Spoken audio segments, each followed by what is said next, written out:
Diajeng. Piye Mas? Ketoke cilik suarane ya gudi ya Pak nggih. Wong wedok ngene ya Pak keistimewaane. Alhamdulillah tanpa ana wong wedok kita nggih ora iso lair ngoten nggih Pak nggih. Tapi ya ugi ora ana wong lanang, wong wedok semono uga ora ana gunane. Lah ngoten nggih Pak nggih. Jare sapa? Mesti Dalam ora ana gunane. menungso urip kan kudu migunani marang tangga tepalihipun. Khairunas anfa'uhum linas. Artinya Sebaik-baiknya manusia, manusia yang bermanfaat kanggo wong liya. Kan ngono. Nggih, dadi wong lanang sunat yen iki ana gunane. Ana gunane. Wong lanang sunat. Iya. Gunane? Ya dienggo rabi ngene iki, Dik.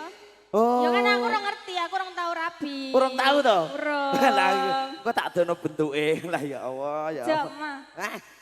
Ma. Ah nggih, lho gendut ketoke apik gone. Ayo, monggo. Dek. Lupa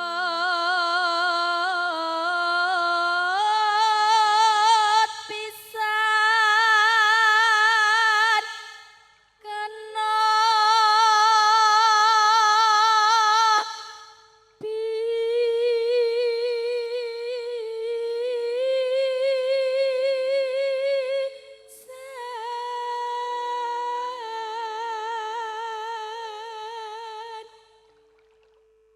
yen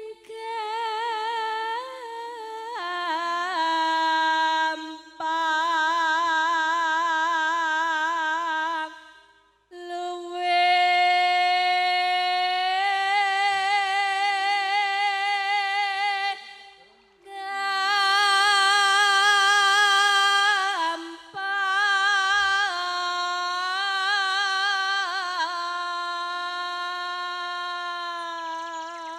gampang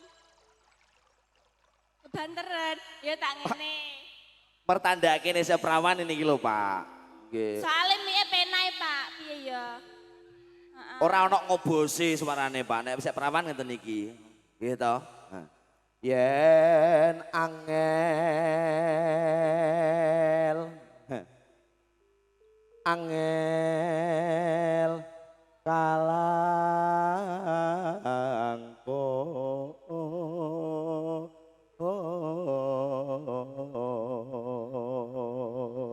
Duh Diajeng, dari jauh aku melihatmu. kenapa Pelan-pelan aku mendekatimu. ya Aku belai pipimu. enggak mau Aku bisikan kata-kata di telingamu. apa Besok aku tanggal 500 ah. tapi bunganya 50%. Bunganya 50%. Ora lah, iku rentenir ta opo jane. Ayo monggo. Kan bisnis. Dan kena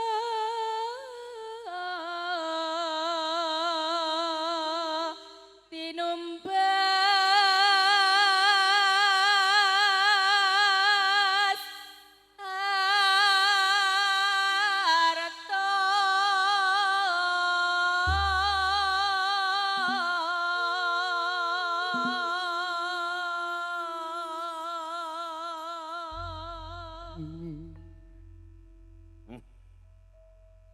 Jumbuh kali kahanan, nggih anyep-anyep gedik.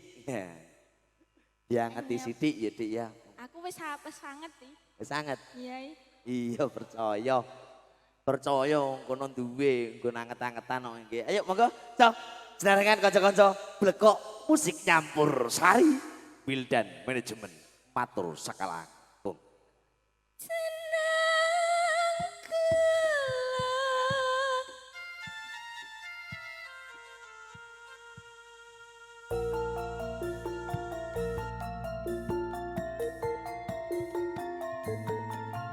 Ya kan bes nalikane nandang susah sebese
Pak suarane Pak.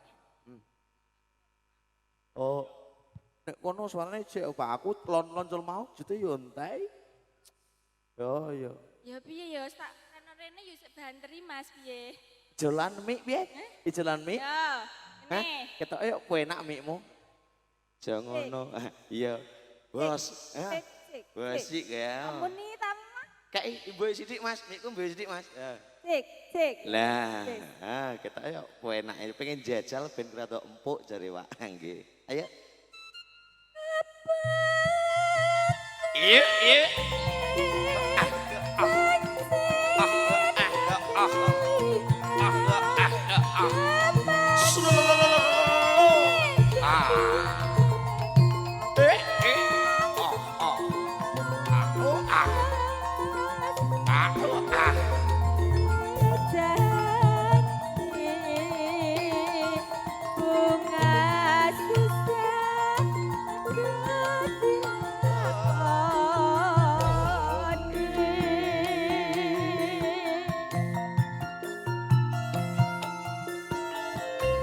Senaringan sama. Sik, samene ya. Yo malam suaramu kaya toa. Senaringan kalau sak konco. Lho kok nyampur sari? Katur wilujeng dalu para tamu ingkang sampun dan kehormatan Bapak Lurah Soho. Sedaya para tamu ingkang sampun rawuh.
Pun pas. Pun rati kalem Pak nggih. Nggih, mungkin bakdo niki nek sing remen dangdut, mungkin langsung ditanjakke dangdut ngoten mawon nggih Pak nggih. Kawula luwes sedaya kemawon mbok bilih mungkin kersa dangdut campur sari nggih mboten napa-napa niki khusus kagem kaneman mbok bilih kersa dangdut nggih monggo. Mungkin mbok bilih ingkang badhe nderek-nderek mangayu bagian nderek sowan nggih dono swanten kalian kalau sak kanca langsung sumangga ngoten nggih. Biasane Bu Lurah nggih, Pak Lurah mbok bilih rawuh monggo. Bu Lurah, Pak Lurah pundi nggih? Halo. Kang pundi? Ngguri iki Pak Lurah. Oh, Pak Lurah iki. Alah ya. Pak Lurah kono. Niki dikane dadi lurah sedina ae dipecat Dik. Tidak becus. Lurah ketoprak. Oh, Lah iya, ayo monggo. Dibacotke nok. So.